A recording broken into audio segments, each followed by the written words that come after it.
오늘도 저와 여러분이 그리스도인으로서 정체성을 가지고 사실 수 있기를 주님의 이름으로 간절히 축복합니다. 오늘은 빌립보서 18번째 시간입니다. 하늘의 시민권자로 살라라는 제목으로 말씀을 나누겠습니다. 제 성경에 보면 표제어가 달려 있는데 여러분의 성경에도 표제어가 달려 있습니까?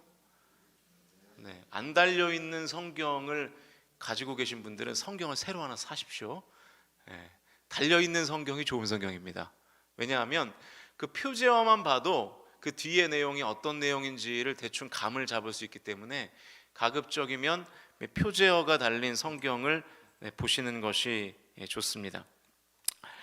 표제어가 있는 성경을 가진 분들은 대답해 보세요. 빌립보서 3장 17절 직전에 표제어가 달려 있는데 뭐라고 되어 있나요?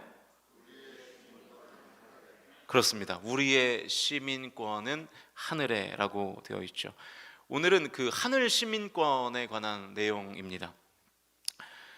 지금부터 잠깐 그 세계사 공부를 좀 해보려고 하는데요.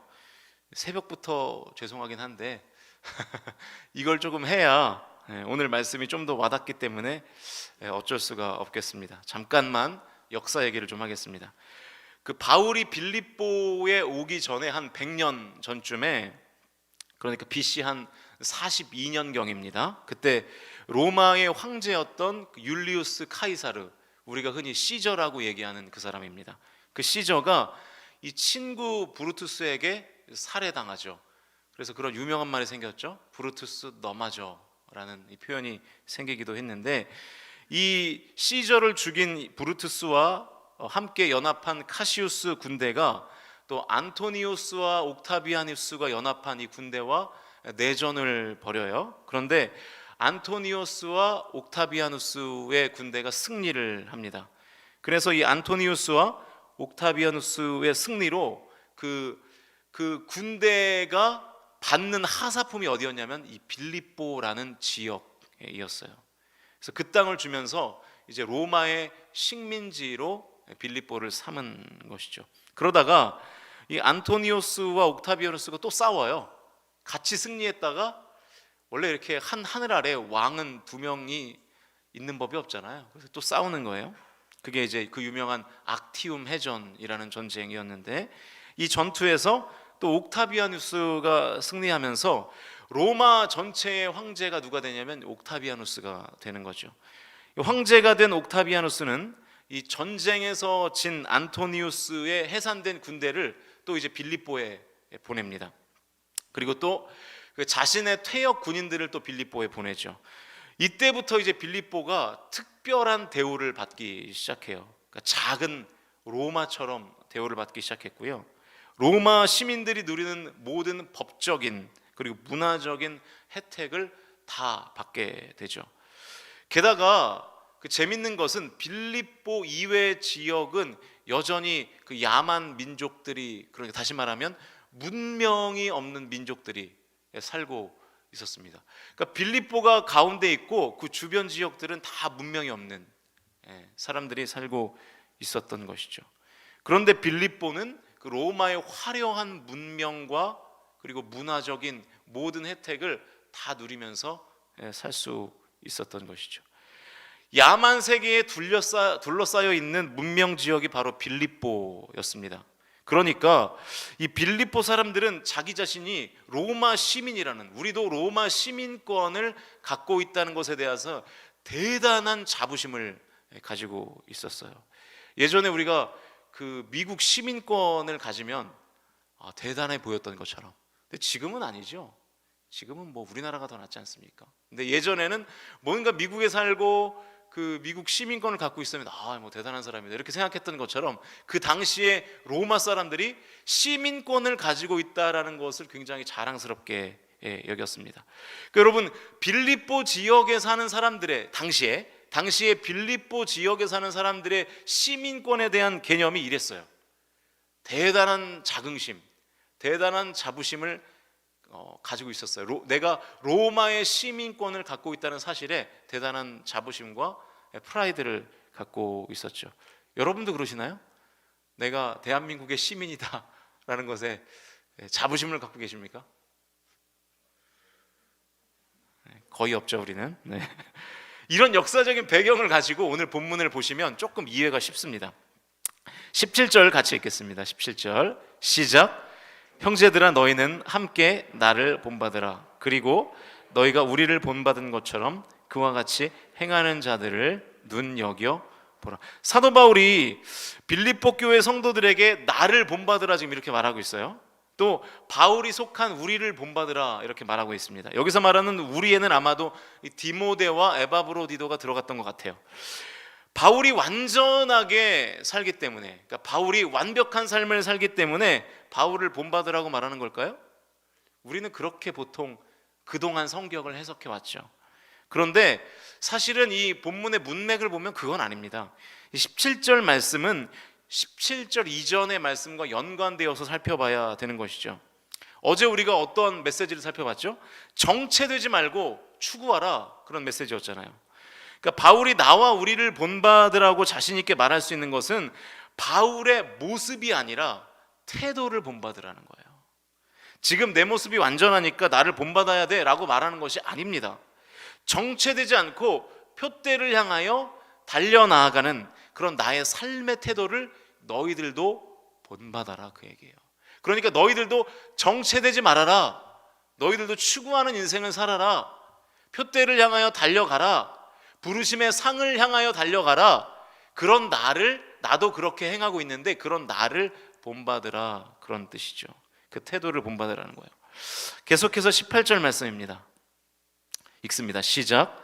내가 여러 번 너희에게 말하였거니와 이제도 눈물을 흘리며 말하노니 여러 사람들이 그리스도의 십자가의 원수로 행하느니라. 바울이 과거에도 여러 번 말했는데 지금도 눈물을 흘리면서 너희들에게 말한다. 나와 우리를 그렇게 너희들이 본받았으면 좋겠다. 이렇게 눈물을 흘리면서 말하는 이유가 뭐냐면 그리스도의 십자가의 원수로 사는 사람들이 있기 때문이에요. 그 사람들을 본받으면 안 되고 우리를 본받으라. 표대를 향하여 달려가고 있는 우리의 그 움직임을 본받으라. 사도 바울 자신과 바울과 동역하는 사람들을 본받아야 된다는 거예요. 그러면 왜 그리스도의 십자가의 원수들을 본받으면 안 되는가? 19절에 나와 있는데 읽겠습니다. 시작. 그들의 마침은 멸망이요 그들의 씨는 배요 그 영광은 그들의 부끄러움에 있고 땅의 일을 생각하는 자라. 그들이 땅의 일을 생각하고 있기 때문에 그래요. 그러니까 사도 바울과 함께 동역하는 친구들은 부르심의 상을 향해서 하늘의 일을 향해서 달려가고 있는데 지금 이 십자가의 원수로 사는 사람들은 뭘 생각한다고요? 땅의 일을 생각하고 있다는 거예요. 그들의 신은 하나님이 아니라 자기 자신의 배예요. 배를 불리는 거예요. 그래서 결국 멸망하는 것이죠. 그리스도의 원수가 된 사람들의 특징이 여기 다 나와 있습니다. 내 배를 채우는 일에만 혈안이 되어 있는 사람들, 땅의 일만 생각하는 사람들, 그 사람들의 결국은 멸망이라는 것이죠. 그러나 사도 바울은 우리의 시민권이 하늘에 있다 이렇게 말합니다. 드디어 시민권 얘기가 나오는데 20절입니다. 같이 읽겠습니다. 시작. 그러나 우리의 시민권은 하늘에 있는지라 거기로부터 구원하는 자 곧 주 예수 그리스도를 기다리노니. 21절 같이 읽습니다.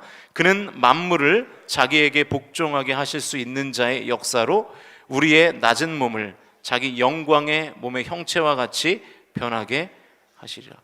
여기서 사도 바울이 시민권이라는 개념을 사용해요. 우리의 시민권이 하늘에 있다 이렇게 얘기합니다. 이게 무슨 말일까요? 너희들이 그렇게 자랑에 맞지 않는 그 로마의 시민권이라는 것이 어떤 것이냐?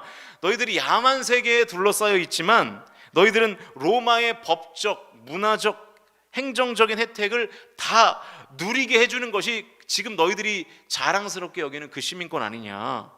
마찬가지로 빌립보 교회 성도들아 깨달아야 된다. 하늘 시민권도 마찬가지다. 너희들 주변에 십자가와 원수된 자들이 내 배를 신으로 섬기며 내 배를 채우려고 혈안이 되어 있고 땅의 것들만 생각하는 영적 야만인들이 너희 주변에 가득한데 너희는 하늘 시민권자다. 땅에 만족하며 살면 안 된다. 만물을 복종시킬 능력을 가지고 계셔서 우리를 영광스럽게 하실 그분을 기다리는 삶을 살아야 된다. 다시 말하면 하늘을 향해서 달려가는 삶을 살아야 된다라는 그 뜻으로 이 시민권이라는 개념을 차용하고 있는 거예요. 당시에 시민권이라는 그 사고방식을 이용해서 지금 하늘 시민권을 설명하고 있는 것입니다. 자랑스러운 로마의 시민권을 가진 너희들아, 주변 민족들을 야만인으로 여기지 않냐? 마찬가지다. 하늘 시민권을 가진 너희들도 땅의 것들만 생각하는 사람들을 영적 야만인으로 여기고 경계해야 된다는 거예요. 경계해야 된다는 거예요. 우리는 하늘 시민권을 가진 사람이기 때문에 그리스도를 바라봐야 된다. 그리스도의 영광을 구해야 된다라고 하는 말씀인 것이죠. 여러분, 무엇에 일희일비하고 계십니까? 땅의 것인가요? 하늘의 것인가요? 땅의 시민권자들과 똑같은 일로 우리가 일희일비하고 있지 않습니까? 반드시 기억하십시오. 저와 여러분은 물론 땅의 시민권자이기도 합니다. 그러나 우리에게는 또 다른 시민권이 있는 것이죠. 바로 하늘의 시민권자임을 저와 여러분이 믿으실 수 있기를 주님의 이름으로 축복합니다. 그러니까 여러분, 추구하는 것이 땅의 것만 있어서는 안 돼요. 추구하려는 태도도 달라야 하고요. 그러니까 어제는 추구하는 태도를 가져야 된다고 사도 바울이 얘기했다면 오늘의 메시지는 추구하는 내용이 달라야 된다는 거예요. 열심히 추구하기는 하는데 가만히 보니까 땅의 것들만 추구한다면 그 사람은 하늘 시민권자가 아니라는 거예요. 교회는 다니는데 땅의 시민권자들이 추구하는 것만 추구한다면 그 사람은 하늘 시민권자로 보기 어렵다, 그런 뜻이죠. 물론 우리는 땅에 발을 디디고 살기 때문에 땅의 것들이 필요합니다. 그래서 땅의 것들도 추구해야 돼요. 또 이 땅의 것을 부정하면 안 돼요. 그러니까 여러분, 이렇게 양극단으로 가는 것은 다 바람직하지 않습니다. 땅의 것만 추구하는 것도 그리스도인이 아니고요, 하늘의 것만 추구하는 것도 그리스도인은 아닙니다. 약간 이단에 가깝죠. 예전에 그 뭡니까? 그 휴거 사건이 있었잖아요. 그때 사람들이 집 다 팔았죠? 그때 제가 고등학교 때였던 것 같아요. 그죠? 집 다 팔았잖아요. 땅의 것을 다 정리한다고 집 다 팔았어요. 휴거 안 됐죠? 여전히 우리가 이 땅에 발을 붙이고 살고 있지 않습니까? 그러니까 여러분, 양극단에 있는 사람들은 다 조심하셔야 돼요. 어떤 사람들은 땅의 것만 추구해요. 어떤 사람은 땅의 것이 필요 없다 그래요. 기도만 하면 다 된다고 그러고. 그렇지는 않습니다. 땅의 것이 필요하죠. 여러분, 예배 한 번을 드리려도 돈이 필요해요. 지금 우리가 예배 드리고 있잖아요. 지금 전기세 나가고 있죠?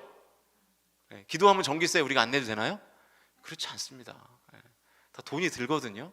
그러니까 여러분, 이 균형을 잘 잡으셔야 되는 거예요. 땅의 것도 필요하고, 그러나 땅의 것만 추구하면 된다, 안 된다? 안 된다라는 것이죠. 출세만 할 수 있다면 예수를 기꺼이 버리는 사람들, 하늘 시민권자입니까? 아닙니까? 아니죠. 돈만 많이 벌 수 있으면 예배고 뭐고 다 포기할 수 있는 사람들, 하늘 시민권자입니까? 아닙니까? 아니죠. 빌립보 사람들이 그렇게 경멸하는 야만인과 똑같은 영적 야만인이 될 수 있다는 거예요. 저와 여러분이 땅에 발을 디디고 사는 하늘 시민권자가 되실 수 있기를 주님의 이름으로 축복합니다. 땅의 것들도 우리가 어느 정도 필요하죠. 추구해야 됩니다. 그러나 땅의 것만 혈안이 되어서 하나님을 믿는다고 하면서 땅의 것에만 혈안이 되어 있다면 그 사람은 하나님을 정말로 제대로 믿고 있는가를 다시 한번 깊이 점검해 봐야 되는 것이죠. 땅의 것을 무조건 부정하면 안 되지만 땅의 것이 전부인 양 살아가는 것이 문제라는 거예요. 문제라는 거예요. 항상 균형을 잡아야 하는 것이죠. 저와 여러분은 하늘의 시민권자입니다. 땅의 것 때문에 하나님을 부정하는 일만은 없기를 주님의 이름으로 축복합니다. 땅의 것 때문에 믿음을 부정하는 일은 없기를 주님의 이름으로 간절히 축원드립니다.